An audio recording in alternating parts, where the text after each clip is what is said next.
So I'm just going to be talking about the video that Brian and Tracy made about 14 years ago about the Eat the Frog method and the ABCDE method. So basically what the ABCDE method and the Eat the Frog method are about is task management and getting the worst task done first. So I'm going to be talking about the ABCDE method first, then the frog method, and then I'll add some examples. So first, the ABCDE method. What he means by this method is by sorting all your tasks from A to E. A being the most important thing that you must do throughout the day, the thing that is very essential and the top priority. B being something that's lower priority, but still pretty important. It's not something you need to do right away. Maybe you need to do it in like 3 days or something. So it's not as important as A, whereas it would be you have to do it now. But it's still pretty important and you probably should do it, but it won't affect you that badly if you just don't do it that day. C being something that's nice to do, something that's a quality of life that would just be nicer to have. For example, buying a nice plant or something like that, cleaning your desk, cleaning your home.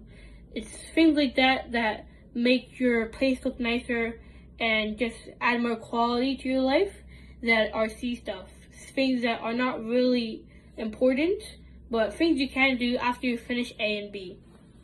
E is something you can do pretty quickly that you kind of just do out of habit.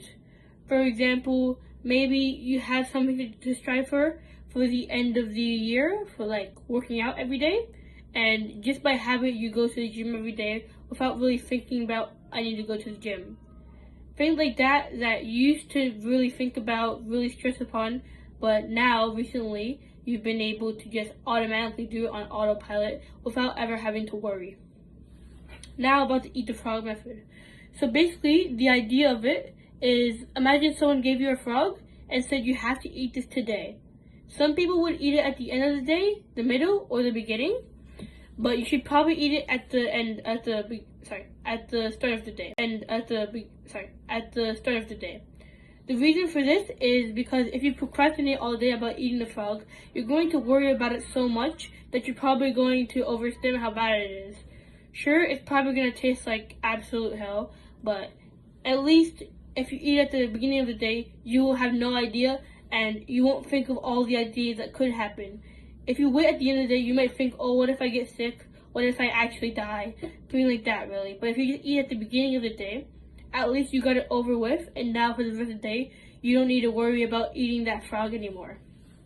Now for an example of the frogs. Basically, it can apply to literally anything in your life. Just for the gym, I said, when you're beginning to go to the gym, like at the start of the year, your New Year's resolution is to go to the gym every day. For the first month or two, you're going to start to hate the gym. On month 1, you might start to like it. You might like going to the gym every day. But on month 2, you're going to despise waking up to go there every day. But it's like eating the frog every day. You always need to do it, whether or not you like it.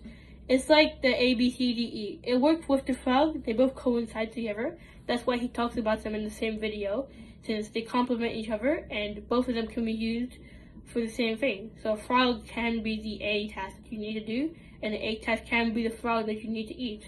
And eventually, if you keep going to the gym, it'll become an E thing, which is something you do out of habit, and you don't really need to think about much.